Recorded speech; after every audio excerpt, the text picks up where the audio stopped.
अस्सलामु अलैकुम वरहमतुल्लाहि वबरकातुहू। आज हम चुप रहने के क्या क्या फ़ायदे हैं और ज़्यादा बोलने के क्या नुकसानात हैं, हम इस बारे में बात करेंगे।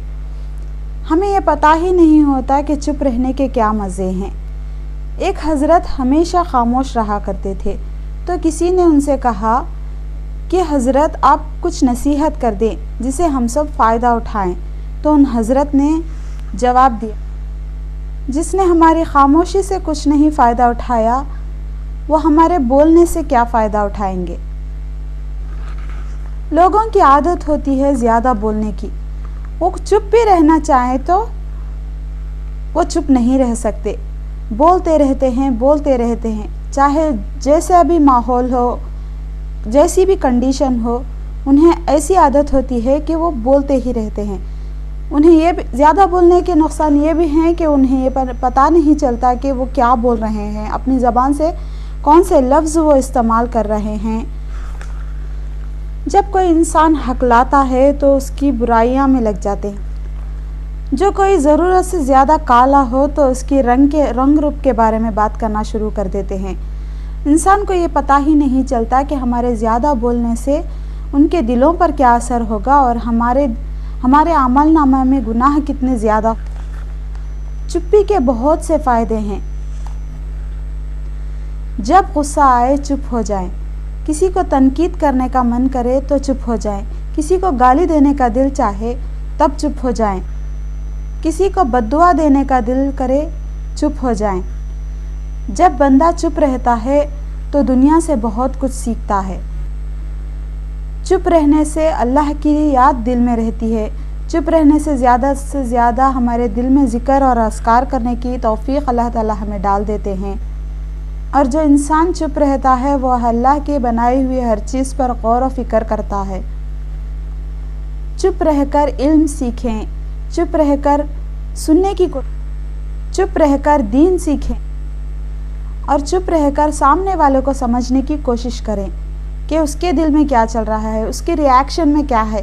जब हम बोलते जाते हैं तो सामने वाले का जो कहना चाहता है, जो करना चाहता है, जो बात अपने दिल से आप तक पहुंचाना चाहता है, तो वो हरगिज़ ये काम। और हम जो कुछ भी बोलते हैं वो सब लिखा जाएगा और जो कुछ भी लिखा जाएगा वो आखिरत में हमें हिसाब दे। ज़्यादा बोलने से बेहतर है कि खामोश रहें। खामोश रहने से नजात भी है और ख़ामोश रहने से सब। ज़्यादा बोलने वाले झूठ भी बोल लेते हैं। ज़्यादा बोलने वाले गाली भी देते हैं। ज़्यादा बोलने वाले ग़ीबत भी कर लेते हैं। ज़्यादा बोलने वाले किसी की इज्जत भी उछाल देते हैं।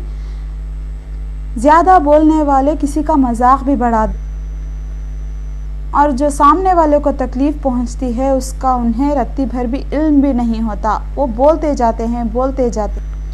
ज़्यादा बोलने वालों से गलतियां ज़्यादा होती हैं और जो इंसान कम बोलते हैं वो सोच समझकर एक लफ्ज़ बोलते हैं और उनसे गलती भी नहीं होती। इंसान के ज़्यादातर गुनाह जो हैं वो ज़बान से आते हैं। जब हम ज़बान को कंट्रोल कर लेंगे तो हमारे गुनाह भी ज़्यादा नहीं होंगे। जब हम ज़बान की ज़्यादा इस्तेमाल करेंगे तो हमारे ज़बान से क्या निकलेगा ये हमें भी नहीं पता। एक रिवायत में आता है कि जब सुबह होती है तो सारे जिस्म के आज़ा ज़बान से कहते हैं कि तू खामोश रह गई तो हमारा भला हो जाएगा, क्योंकि बोलती तू है और मुसीबत सारे आज़ा को सहना। ये जो ज़बान है इसकी वजह से गुनाह ज़्यादा है। किसी से मिलो, किसी से बात करो तो लहजे में नरमी पैदा करो। बड़े का एहतराम करो, छोटों से शफ़क़त से बात करो और अल्लाह की मखलूक से शफ़क़त से पेश आओ और हुज़ूर अक़दस सल्लल्लाहु अलैहि वसल्लम की उम्मत पर रहम करो। ये ऐसे अमल हैं जिसकी कीमत भी नहीं होती और अमाल भी इसके बहुत बड़े होते हैं। ये ऐसे अमाल है जिसका कोई कीमत भी नहीं लगता और हमारे नाम अमाल में नेकियां ऐसी भर जाती हैं कि जिसका कोई हिसाब भी नहीं होता। क़यामत के दिन सबसे ज़्यादा और उज़नी अमल ये होगा जो लोगों के साथ हम अच्छे अखलाक से पेश आते हैं। जिसके अखलाक अच्छे हैं उनके गुनाह ऐसे मिट जाते हैं जैसे کوئی پاک پانی گندے پانی کو بہا کر لے جاتا ہے. جیسے ہم جب اپنے بدن کو پاک پانی سے دھوتے ہیں تو جو بھی بدن میں میل کچیل رہتا ہے وہ دھو جاتا ہے. اور ہمارے اخلاق اور ہماری زبان ایسی بری ہوتی ہے جیسے کوئی شہد میں ہم جب سرکہ ملا دیتے ہیں تو وہ شہد استعمال کرنے کے قابل نہیں ہوتا. ہمارے اعمال ایسے ہو جاتے ہیں. بولنے سے بڑے فسادات ہو جاتے ہیں. ہمیں ایسا لگتا ہے کہ ہم صحیح ہیں اور وہ غلط ہیں. ہم اس لیے بولتے رہتے ہیں.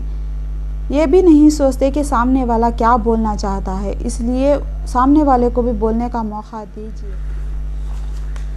ہمارے دل میں ایک ایسی کیفیت پیدا ہو جاتی ہے کہ سامنے والا تو ہماری بات نہیں مان رہا، وہ میری بات نہیں سن رہا. بولنے والے کو ایسا لگتا ہے کہ وہ میری توہین کر رہا ہے میری بات نہ مان کے.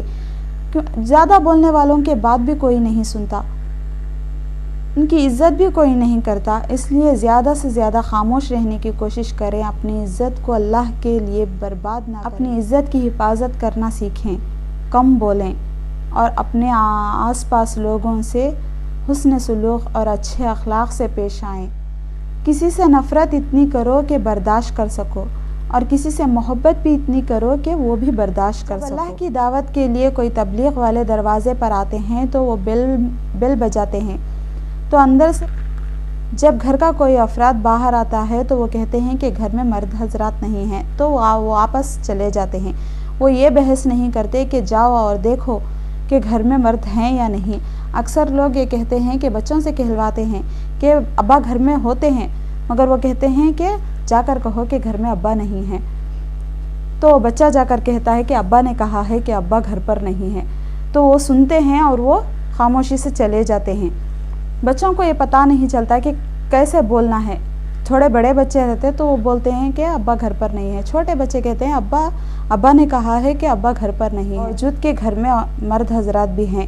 وہ یہ بحث نہیں کرتے کہ آپ گھر میں ہیں، آپ نے ڈور باہر کیوں نہیں آئے. ایسا ہمارا دین. ہمیں عاجزی اختیار کرنی چاہیے، تبھی ہمارا دین اتنا بڑا آگے بڑھا ہے. اللہ تعالیٰ نے اس دین میں ہمیں صبر کرنے کی بھی تلقین دی ہے. ہمارے نبی کے اخلاق کیسے تھے، وہ لوگوں سے کس طرح پیش آتے تھے، وہ لوگوں سے کس طرح بات کرتے تھے. امید ہے کہ آپ لوگ اس ویڈیو سے کچھ نہ کچھ ضرور سیکھے ہوں گے.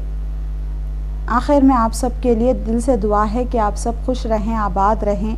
السلام علیکم ورحمۃ اللہ وبرکاتہ.